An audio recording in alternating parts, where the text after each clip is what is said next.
জল নিষ্কাশনের ব্যবস্থা না রেখে ড্রেন বন্ধ করে নয়া কালভার্ট তৈরি করার ফলে রাস্তার পাশে বহু ধানের জমি বৃষ্টি জলমগ্ন হয়ে ধানের চারা নষ্ট হয়ে গেছে।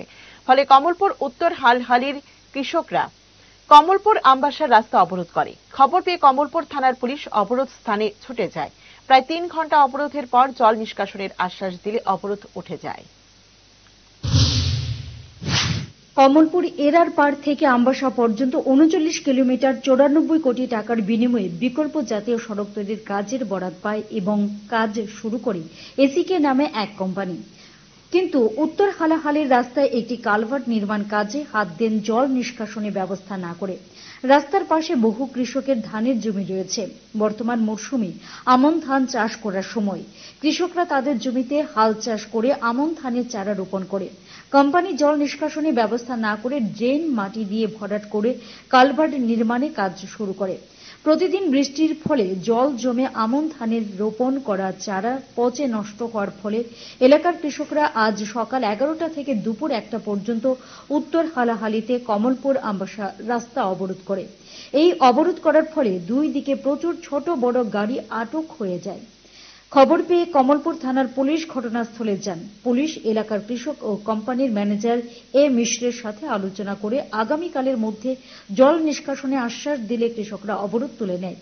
এই বিষয়ে এলাকার কৃষকরা তাদের ক্ষোভ জানিয়ে বলেন, রাস্তার ঠিকাদার জল নিষ্কাশনের ব্যবস্থা না করে রাস্তার ওপর কালভার্ট তৈরি করছে। ফলে বৃষ্টির জল জমে রোপণ করা ধানের চারা নষ্ট হয়ে পড়ে। আমাদের ক্ষতির কারণে আজ এই অবরোধ করা হয়। কালভার্টের এখানে ব্রিজকরণে রাস্তা ব্লক করে দিচ্ছে জলের রাস্তাটা। এই কারণে 60 কানি 70 কানি একটা হয়ে গেছে, প্লাডের মতো একটা সৃষ্টি হয়েছে।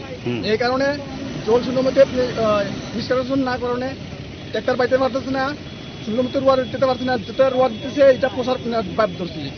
এই কারণে আমরা রাস্তা অবরোধ করছিলাম।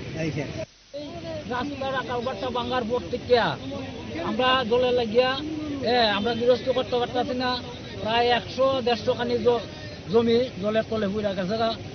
তখন একটু বৃষ্টি হইলেই জল জমা জায়গা রোয়া দেখেন এটা পড়ছে হচ্ছে একদম শেষ সবাই। এটার জন্য আমরা চাইছি রাস্তাটা ঠিক করে আমরা জল ভাসটা দিয়া দিলে তো এরা সকালে 8টার সময় আমরা গাড়ি আটকাইছি, অক্ষণ আইসে আইয়া কইছে কালকে 5টার ভিতরে আমরা রাস্তা চালু করে দিব জল পাস দিয়া। কমলপুর থানার পুলিশ অফিসার বলেন, জল নিষ্কাশনের কোনো ব্যবস্থা নেই। বৃষ্টির জল জমে ধানের ক্ষতি হচ্ছে বলে কৃষকরা রাস্তা অবরোধ করে। আগামীকাল জল নিষ্কাশনের ব্যবস্থা করা হবে বলে ম্যানেজার আশ্বাস দেন। এরপর কৃষকরা অবরোধ তুলে নেয়। Bureau report, headlines Tripura national.